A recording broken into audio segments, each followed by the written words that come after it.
Other side of the shades.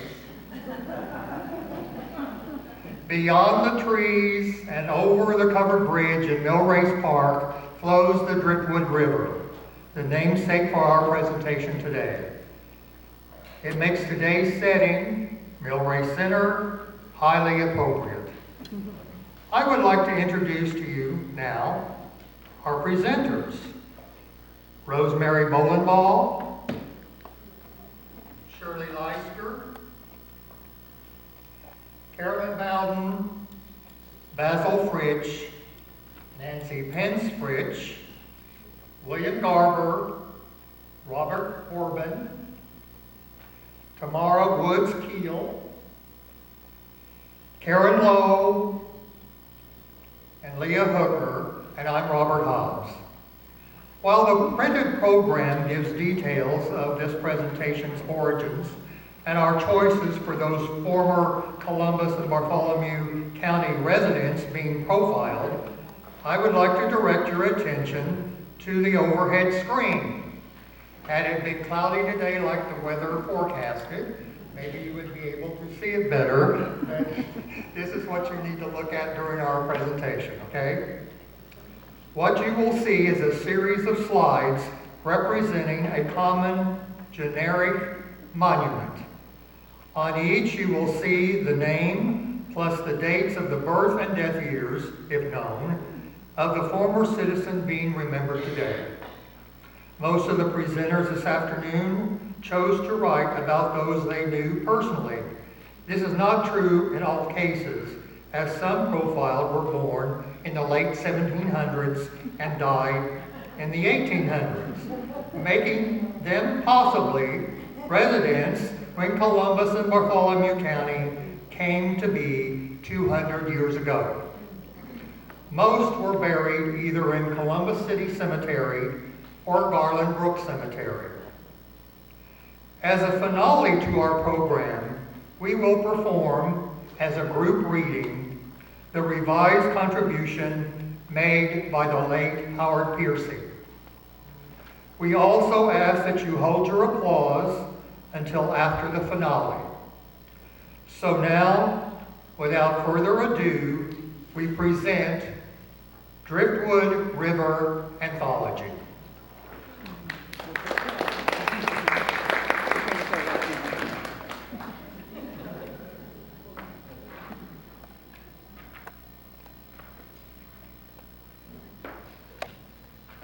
I was born in Ohio, just a child, when my mother moved my sister and me to Indiana after our father died. We began a new life with a new father. Later, when our country was in crisis, I, like many young men, wanted to join the cause to preserve our union. I was sent to the store to purchase a jug of vinegar. My family was not surprised when I did not return home. They knew where I had gone. After the war, I returned home to Indiana, bought some land, became a farmer, resumed my life. I raised a family of 6 children, 3 girls and 3 boys. And I collapsed in the barn lot at the age of 53 due to a stroke and injuries from a mine ball. Compliments of Chickamauga. Thank you.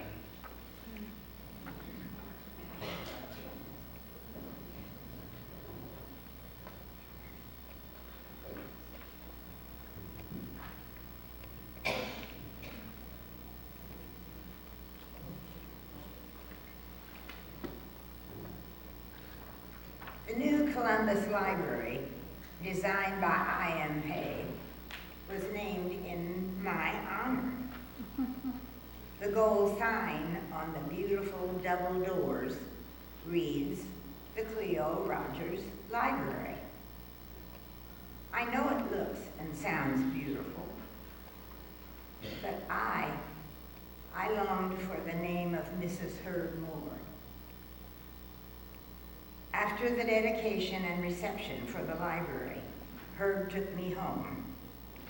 Over the years, our wedding plans had been canceled so many times due to the many illnesses of his mother and her death. Now, the new library is complete. Our wedding date is set. Herb gave me a beautiful new ring. We're so happy. Much later that night, as I was turning out the downstairs lights and climbing the stairs, the phone rang. A policeman asked if I were Cleo Rogers.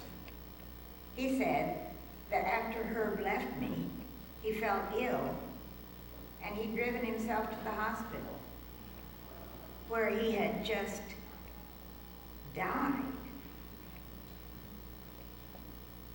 Each night since then, I worked late at the library, waiting to hear Herb's voice, asking if I'm ready to leave. Finally, I walk out, late and alone, as I close the beautiful doors of the Cleo Rogers Library.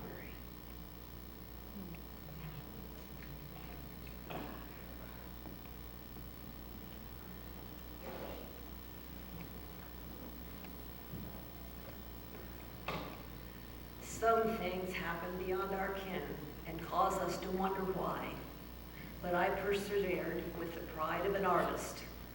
And in my profession, I meticulously prepared lithographs. My love for music, nothing thrilled me like the sound of a good chord, led me on a road to a more contented life. For singing in the church choir was my angel, Helen, who brought with her a cherished son and gave me purpose to my life. So, as I saw that my days were drawing to an end, I prepared for my Helen a comfortable home. I reiterated my trust and confidence in her. She knows that in our union, I was never happier.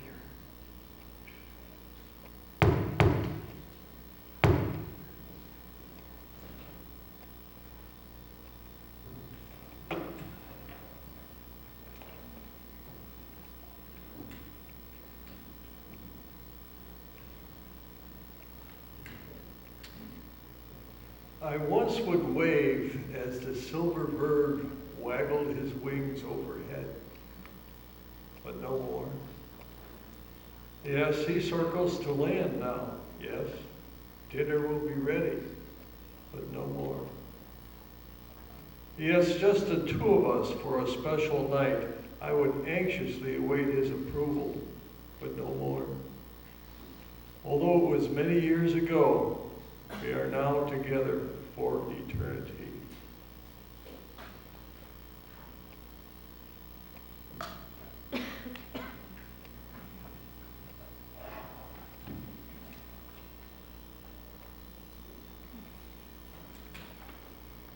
A $25 reward described me in the publican as 30, dark-haired and eyed, a dark complexion, 5'9", a very slow talker, steep-shouldered and possessed the cunning look of a wolf.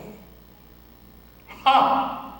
Well, I escaped once and I will try it again, calling for my capture and return to Columbus, and they had it all wrong. My name is Cater with a K, not a C. My name is not heron like the bird, but herring like the fish. And I was 27. Get it right. I don't care if Comer was my wife's uncle. Nobody accuses me of stealing their cowbell. What's next? The cow? He knowed he was lying, like he didn't already have enough. You should have seen his face when I took my rifle down off of the wall. I think he would have stood there and let me shoot him right in the face if his wife hadn't hollered for him to run. But I got him as he headed to my fence. Got him right in the right shoulder blade. Killed him dead as a doornail. And he fell at the base of the sycamore tree, captured by them roots.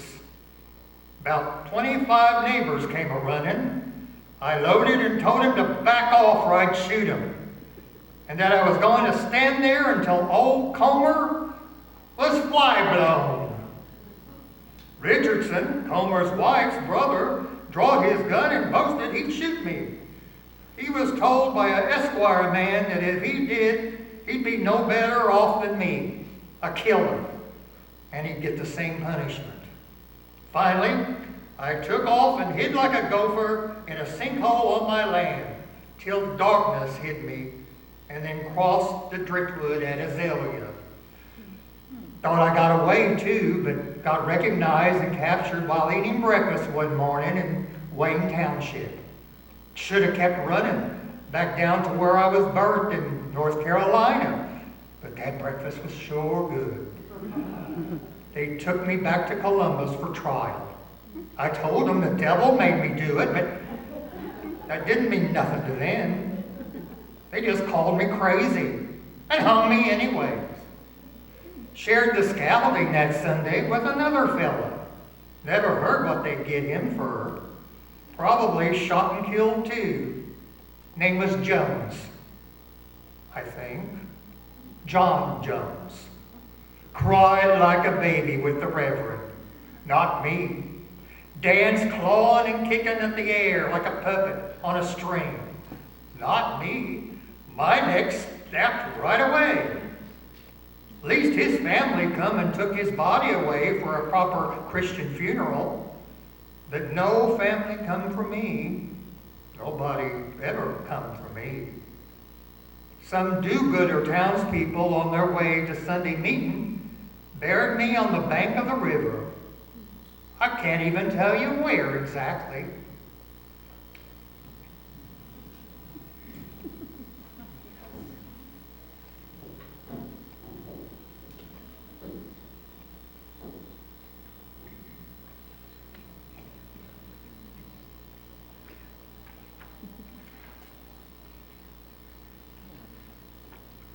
Without my car, I was a prisoner. I was a prisoner at Four Seasons and at Silver Oaks. Then a prisoner in my own body. Heaven is freedom. I'll wait here for Jane. Teaching's wonderful, and I loved it. But it was a hard gig, except for those like Shirley with her 8 beers.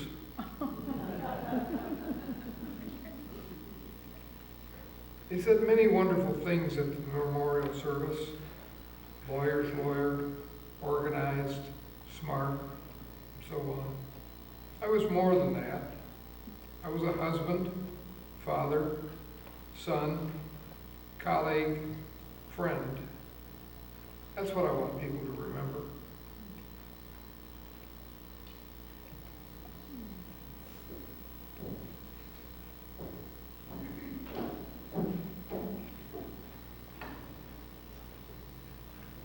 I was meek and mild and ornery, and torn between 2 homes, caught in the middle, spoiled, and manipulated.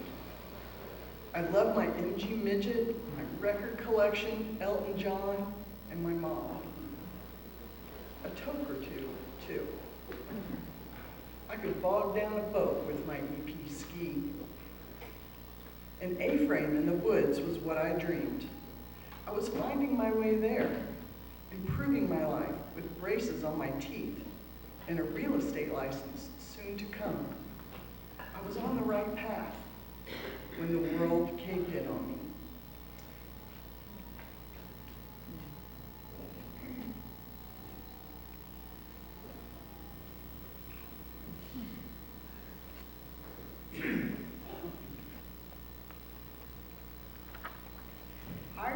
writer of stories, a drawer of pictures, a sister, a wife, and a mother. We shared some wine and many a meal, and then she forgot.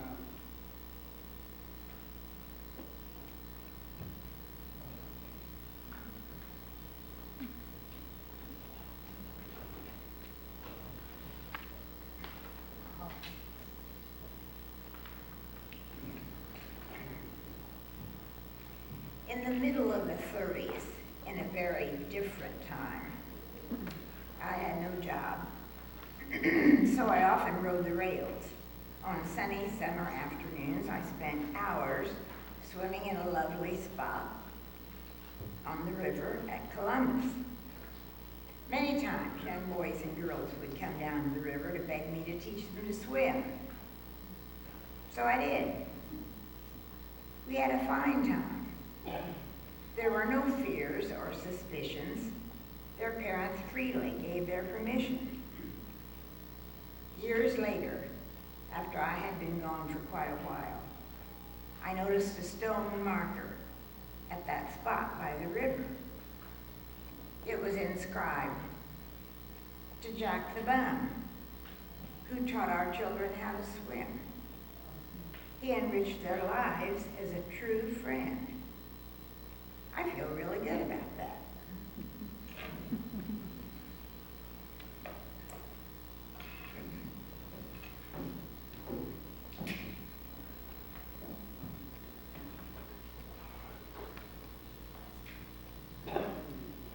I served in World War I. My son died in World War II. Another of my 4 sons was a chaplain in Vietnam and an Episcopal priest. Another provided beautiful jewelry for the whole community. Kids admired and respected me and knew me as a serious teacher who was hard on them to get them to do their homework. I made history interesting. I made it come alive. My passion showed. I taught students to think more deeply in life and in the world.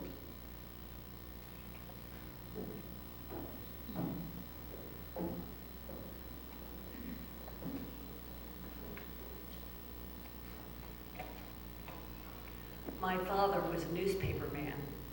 I loved to play the piano. My mother was a practical woman. I formed a jazz trio. I was in the Far East, Germany, and Paris. When I returned from Germany with a wife, I was told to be practical. I dreamed of performing in musical theater. Playing the stage manager in a production of Our Town was a thrilling experience. Teaching history and geography brought a steady income. I graded students' essays and then turned to my French poetry and German novels. I taught psychology and philosophy to young minds, and then relaxed by playing Chopin and Debussy. My second wife said our apartment was too small and the piano must go. When I succumbed to diabetes, there was no music. Students, you knew that I was more than a history teacher. Some called me a Renaissance man. Shakespeare wrote my epitaph. Who can say more than this rich praise, that you alone are you?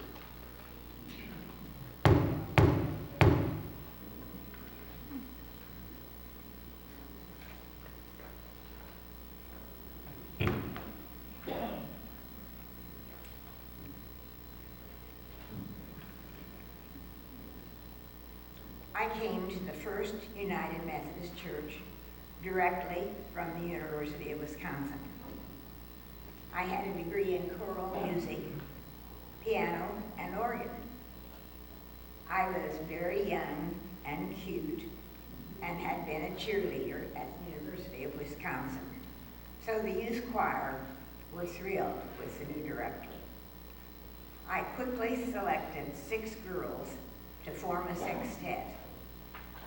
They even had an introductory song. Betty, Jean, and Shirley, Judy, Joanne, and Jean were the mellow deans. We practiced every Saturday morning at the grand piano in the sanctuary. They loved every minute of it, and they were getting really good. Finally, I asked them to sing for church. They received loud and enthusiastic applause in church. Next, we were invited to sing at the Methodist Conference in Bloomington, and then for the junior-senior prom at CHS. And then we got a request to appear in Indy with Spike Jones and his Junior City Slickers. We even had our own dressing room, and we received $17 apiece for each appearance. All of this was amazing, but they hadn't noticed that I was falling in love with the minister's son. There was to be a massive wedding in our church, and they got to wear formals and sing A Sweet Mystery of Life from the balcony of our beautiful candlelit church. That chapter came to a sudden and rather sad ending when Kenny and I moved away. In a few months, I heard they had a new director, a young man. He was very talented, but a bit irreverent. He thought there should be a triple trio. So he added 3 young men. It just wasn't the same. And they could no longer sing their song, Betty, Jean, and Shirley. Judy, Joanne, and Jean. There were no melodies.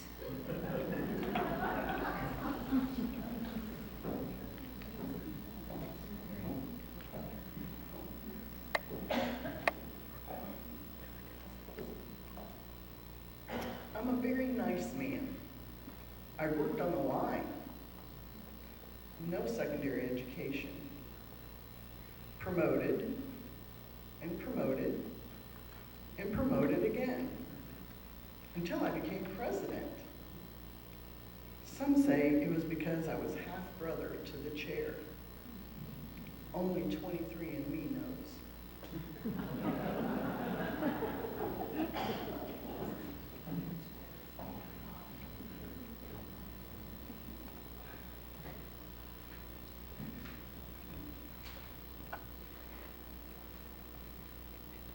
I was born in Bartholomew County, Indiana.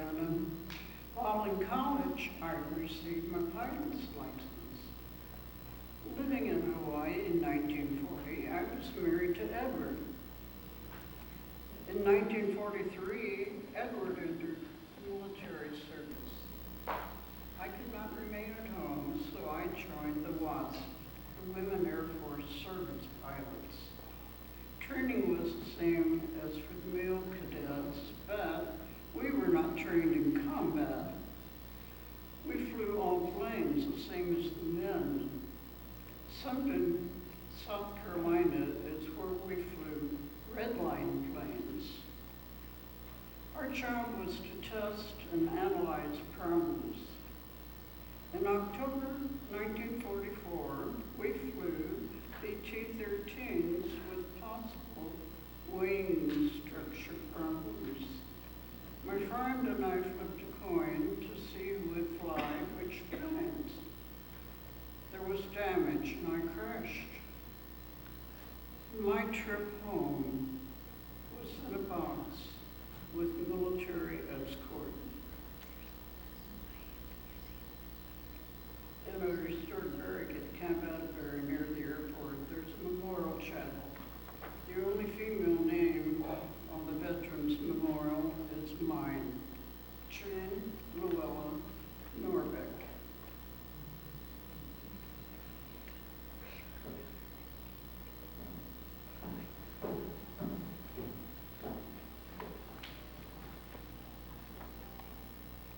I was chivalrous, and I never forgot a name. I was a strong, opinionated salesman. I never forgave the Japanese. I worked hard for what I believed in, and my blood flowed Cummins blue. Some say I was the greatest person to run the Cummins distributor program, a superior leader. Caring, very caring. I had the respect of everyone. I was a positive force. I helped make the right decisions along the way that made Cummins Engine Company what it is today.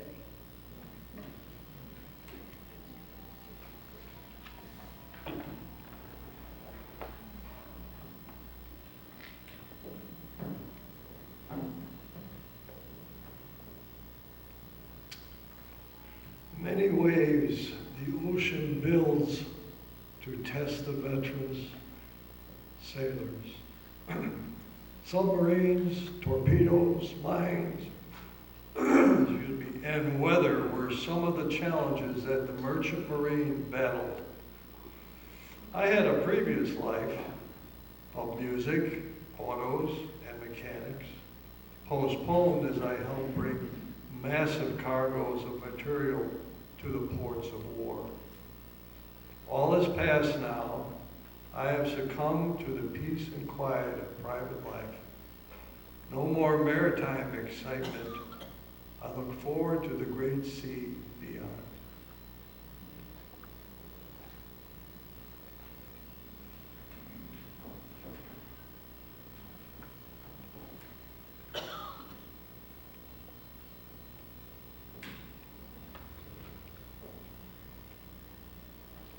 I was born in Marion, Indiana in 1923. I was raised in a family that included parents who were musically inclined. My father was a well-known vocalist.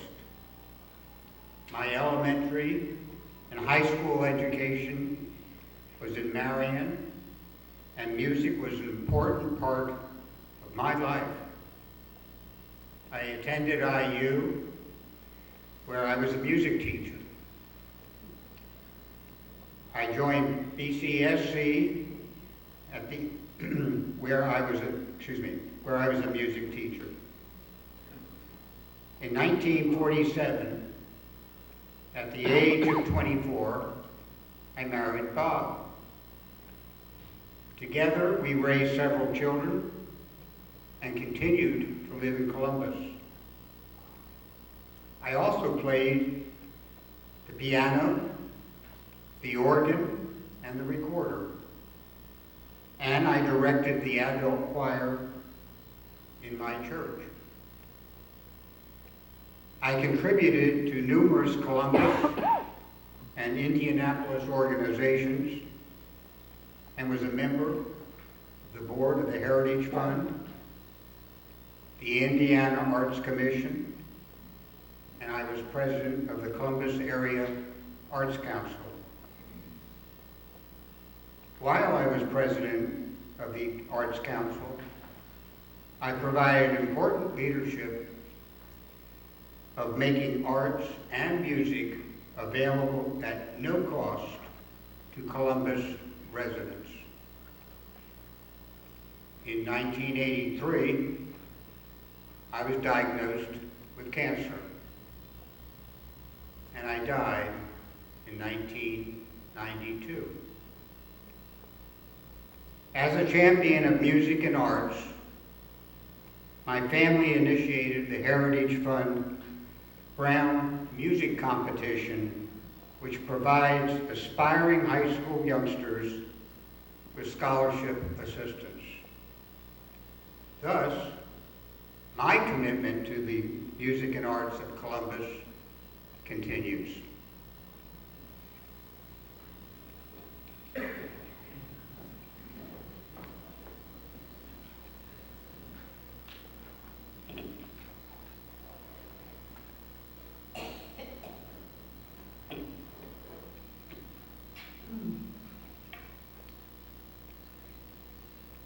Life was just not the same after she left.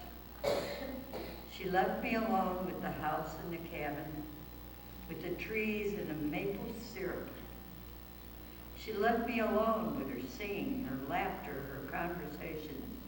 She left me alone to go to church and all the places we would go. She left me alone to be the only parent and grandparent to our brood. She left me alone to do nothing but think of her. So happy to be where she is.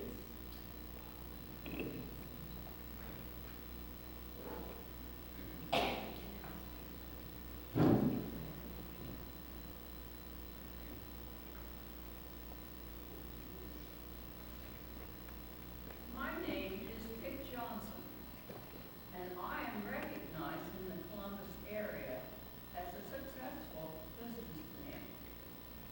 I have given my time and financial resources to many worthy causes. One example would be financial sponsorship of the Distinguished Guest Artist Series of the Columbus, Indiana Philharmonic Orchestra. These concerts are of cultural benefit to all ages.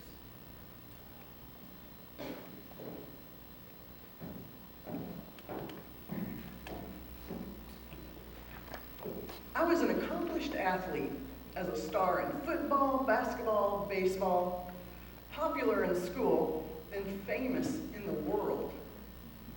Defender of the bullied. Handsome, lady killer, schmoozer, egotistical. Loved by all, the pride of the town.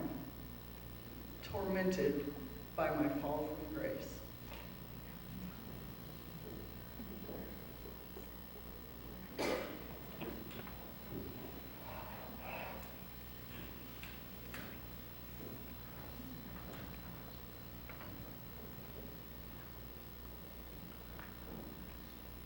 When will it happen?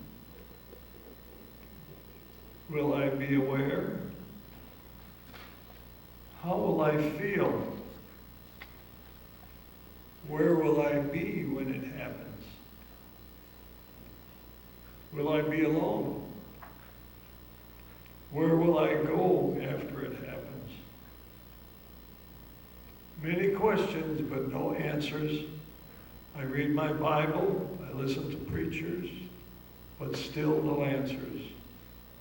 Alas, as time steals away, the answers appear. Goodbye, my shipmates.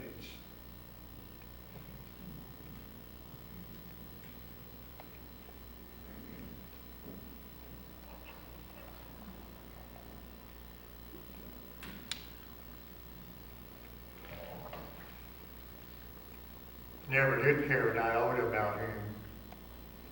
But the lowlife from somewhere in the Carolinas where I was from, and it was my wife's niece's birthday, so off we went to their place. Nothing but a shack. She deserved better. He was always a-telling whoppers and trying to get my goat. I'm too old for that horse manure. 'Cause of his wife's birthday, he was minding himself and things was going along pretty good. Until he brung out my missing cowbell and claimed it his. Look what I found, he said. Ain't she a beaut, he said, as he rang it in my face. He must have thought I was a fool to think I'd not call him on that one. Well, I have you know, he got all vulgar and insisted he just found it one day. It made me so angry, I let it fly. He turned around and took his rifle off the wall, aimed it at my face, he did. We all seen he meant business, for he had that look of Satan in those dark eyes. My wife screamed for me to run. I about tore the door off the hinges, trying to get out of there. I got about as far as the fence when I was hit in the back. Bam! stumbled sideways and tripped on the roots of the sycamore. Fell there and then. I weren't dead, but I couldn't move either. Neighbors gathered round. Heard him screaming for nobody to come any closer, or he'd shoot them too. Guess I died, 'cause I don't remember nothing after that. I hope they hang him good and high and good. By the by, I got my cowbell back. Yep, got it with me now. They worked it into my tombstone. It says, "Here John lies, called by this graveyard's now knell, would still be alive if not for this dang cowbell."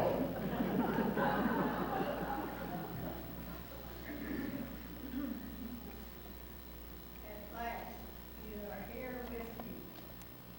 I've longed for you for 20 years, but it was not time for you to come.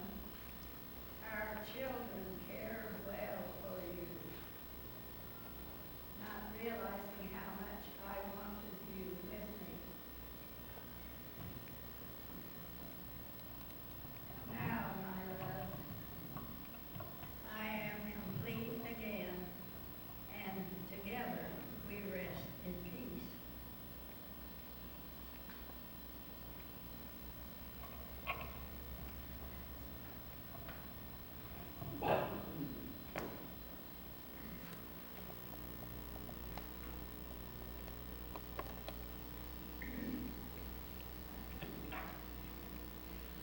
Peace and quiet at last. I'm very tired, but I'm very close to my dad and mother too. She left me too soon. Life was beautiful because I made it beautiful. My dreams were of a grandiose nature, and I made them come true. My home was designed after a southern colonial mansion. My husband was well respected and successful in his profession. There were purebred horses in the paddock with their very own caretaker and stable. My children dressed beautifully, rode in competition with the beautiful horses. I had many friends and was the belle of the ball everywhere we went. My artistic creations were numerous and admired by everyone. Some people I loved, and I think they loved me too.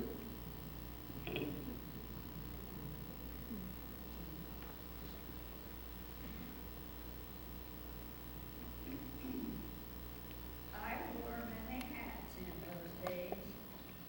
A high school teacher of English, mostly writing and grammar. Drama coach. How many times did I shout from the back of the auditorium? All right, let's settle down to work. The auditorium, a facility with no lighting or sound equipment, only a stage.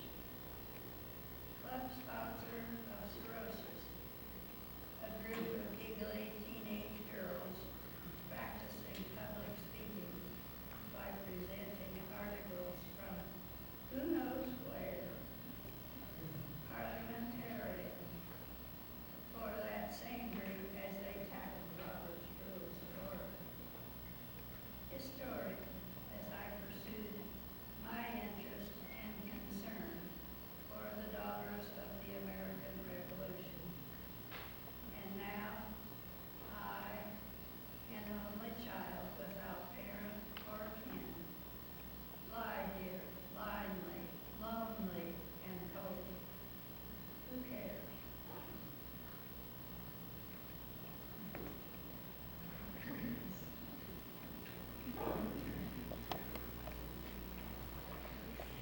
Faithful and true were words applied to my life, long as it was. Faithful and true I always strive to be to my husband and family, to my friends, and to our community, and especially to my God.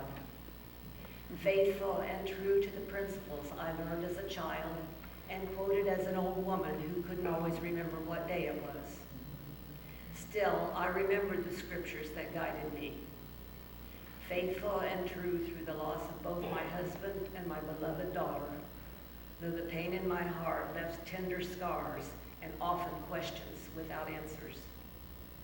Faithful and true they carved on the stone above my head, and now I rest here, faithful and true.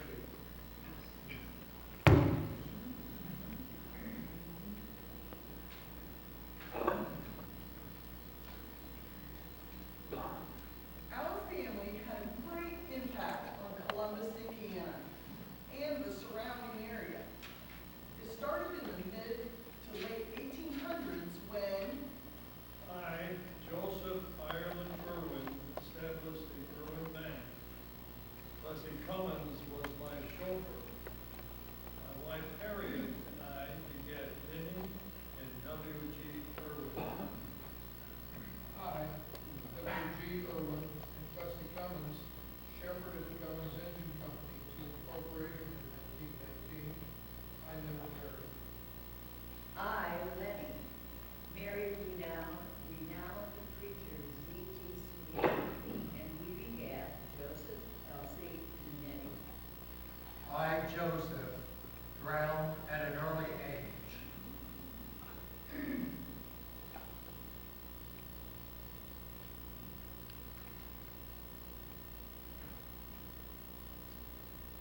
I, Elsie, lived in the home named Castellia.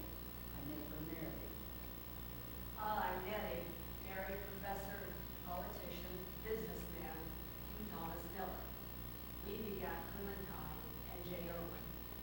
I, Clementine, married Robert S. Tangerine, a professor at Union Theological Seminary. I, Gary Irwin, managed Cummins Engine Company from the 1940s to my death in 2004. I married Dina Simons, and we begat 5 children: Margaret, Catherine, Elizabeth, Hugh Thomas II, and William. none of the Irwin Sweeney Miller family presently live in Columbus, Indiana. Some of us are interred here in the city cemetery.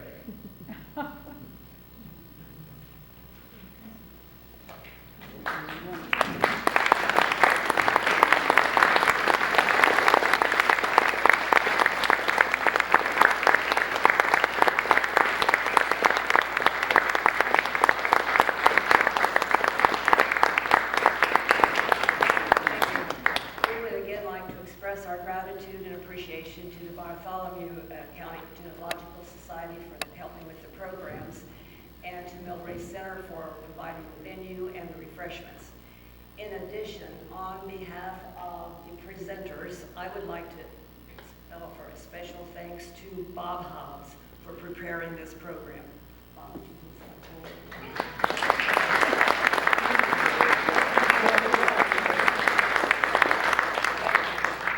Thank you for coming.